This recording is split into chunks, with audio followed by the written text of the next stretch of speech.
السلام علیکم ورحمۃ اللہ وبرکاتہ۔ آپ دیکھ رہے ہیں سلاطین محمدیہ اور میں آپ کا ہوسٹ شعیب سیفی۔ آج کا موضوع حضرت خواجہ معید الدین محمد باقی باللہ رحمۃ اللہ تعالی علیہ ہے۔ حضرت معید الدین خواجہ محمد باقی باللہ رحمۃ اللہ تعالی علیہ کی ولادت بسعادت شہر کابل میں 971 ہجری میں ہوئی۔ جب تعلیم کے قابل ہوئے تو مولانا صادق حلوائی سے تحصیل علم میں مشغول ہوئے، جو اس وقت کے اکابر علماء میں سے تھے۔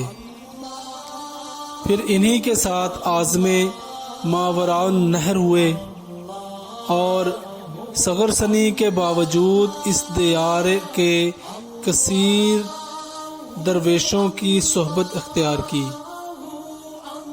اور حضرت خواجہ نقشبند اور خواجہ احرار کی روحانیت سے اکتساب فیض کیا۔ ایک مدت خواجہ عبید اللہ جو کہ خواجہ لطف اللہ کے خلیفہ تھے کی خدمت میں بسر کی اور جناب امیر عبداللہ بلخی سے بھی کسب فیض کیا۔ اس کے بعد کشمیر کی طرف عزم ہمت باندھا اور خانقاہ شیخ بابا والی جو کہ طریقہ عالیہ خواجگان کے مجازان میں سے تھے، ان کے ساتھ ایک عرصے تک سکونت اختیار کی اور ایک شہر کو مدت میں اپنی تشریف آوری سے معطر و منور کیا۔ اس کے بعد ہندوستان کی طرف تشریف لے گئے۔ وہاں کثرت شوق کی بنا پر واپس ماوراء النہر تشریف لے گئے اور خواجہ امکنگی کی صحبت سے مشرف ہوئے اور طریقہ عالیہ نقشبندیہ سے خاص نسبت کی وجہ سے تھوڑی ہی مدت میں درجہ کمال کو پہنچے کہ مولانا امکنگی کے بہت سارے اصحاب حیرت میں پڑ گئے کہ ہم نے کئی سال اس خانقاہ میں بسر کیے، ریاضتیں کی، مگر ابھی تک ان انعامات سے مشرف نہیں ہوئے۔ مولانا امکنگی کو اس واقعے کی خبر ہوئی تو فرمایا اس کا کام تو مکمل ہو چکا تھا، صرف تصحیح کی غرض سے ہمارے پاس آئے تھے۔ حضرت مولانا دن رات ان کے ساتھ خلوت میں صحبت رکھتے اور پھر بعض فوائد و فوائد پر اطلاع دے کر واپس ہندوستان کی طرف مامور کیا اور فرمایا تمہارے وجود سے طریقہ عالیہ ہندوستان میں رونق عظیم اور شہرت فخیم حاصل کرے گا اور وہاں کے تشنگان علم و عرفان کا جام تجھ سے سیراب ہوگا۔ مختصر یہ کہ اس بار جب آپ ہندوستان آئے تو شہر لاہور میں کچھ عرصہ گزارا۔ وقت کے بہت سارے علماء نے آپ سے استفادہ کیا۔ پھر وہاں سے آپ دلی کی جانب متوجہ ہوئے اور وہاں قلعہ فیروز آباد جو کہ دریا کے کنارے ایک صاف و شفاف مقام ہے میں سکونت پذیر ہوئے۔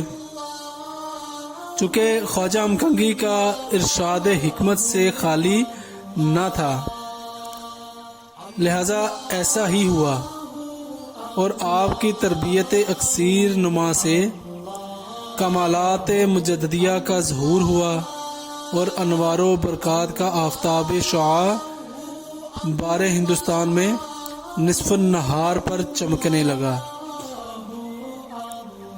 جہان کے اطراف اکناف آپ کے دریائے محیط سے سیراب و شاداب ہوئے۔ اس کے بعد آپ نے بقیہ زندگی اسی خطہ میں بسر کی اور ہمیشہ یاد الہی اور طلب مولا میں خود کو تشنا پایا۔ آپ نے ترویج دین اور طریقہ عالیہ نقشبندیہ میں بہت سی خدمات پیش کی۔ آپ کی نظر مبارک میں ایسی تاثیر تھی کہ جم غفیر آپ کے صرف دیکھنے سے ہی جذبہ و کیفیت میں پہنچ جاتا، یعنی وجد و کیفیت طاری ہو جاتی اور بے ہوش ہو کر مجذوب و مغلوب ہو جاتا۔ ایک بار ایک خطیب نے ممبر پر بیٹھے ہوئے آپ کے جمال جہاں آرا کو دیکھا تو چیخ مار کر ممبر سے گر گیا۔ ایک روز وضو کرتے ہوئے آپ کی نظر کیمیا ایک شخص پر پڑی جس نے گھوڑے کی لگام کو پکڑا ہوا تھا۔ جب آپ مسجد میں پہنچے تو خبر آئی کہ وہ شخص گھوڑوں کے درمیان شور و اضطراب کی کیفیت میں ہے۔ شام سے پہلے رات کے کچھ وقت تک وہ اسی حالت میں رہا، پھر اچانک اس نے اپنا رخ بازار کی جانب پھیرا اور اسی حالت میں جنگل کی طرف چلا گیا اور اس کے بعد اس کی کوئی خبر نہ ملی۔ ایک روز آپ نے نان بھائی کو توجہ مخصوص فرمائی تو کمالات باطن کے علاوہ اس کی ظاہری شکل و صورت بھی حضرت خواجہ کی مانند ہو گئی، اور 3 روز کے بعد وہ عدم استعداد اور قلت ظرفیت کی وجہ سے اس عالم سے گزر گیا۔ اس واقعے کو شاہ عبدالعزیز محدث دہلوی نے سورۃ اقرا کی تفسیر میں مفصل بیان کیا ہے، وہاں بھی دیکھا جا سکتا ہے۔ ہمارے عصر و زمان کے بے خبر لوگ اس حالت کا اشد انکار کرتے ہیں اور طریقہ نقش بندیہ سے جذبات اور کیفیات کا انکار کرنا اپنا وظیفہ اور شعار جانتے ہیں۔ ایسے لوگوں کے لیے یہ واقعات توجہ طلب ہیں۔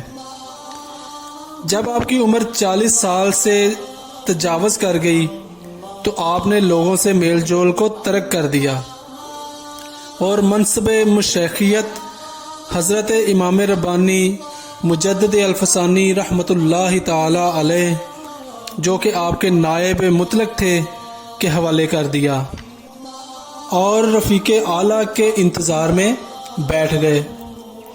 اسی حالت میں 1013 ہجری میں اللہ سے جا ملے، جیسے کہ ارغام المرید 69 میں لکھا ہے۔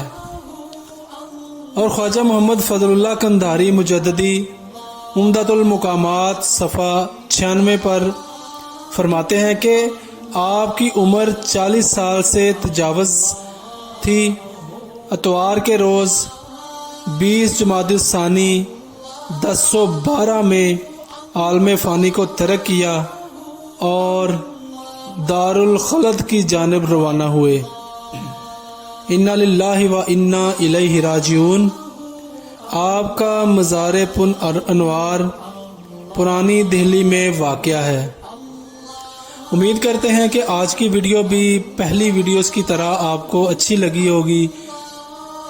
آپ سے ریکویسٹ ہے کہ ہمارے چینل کو سبسکرائب کریں، لائک کریں اور شیئر کریں اور بیل آئیکن کو لازمی دبائیں تاکہ ہر نئی آنے والی ویڈیو آپ تک جلد از جلد پہنچ سکے، اور اپنے ہوسٹ شعیب سیفی کو اجازت دیں۔ السلام علیکم ورحمۃ اللہ وبرکاتہ۔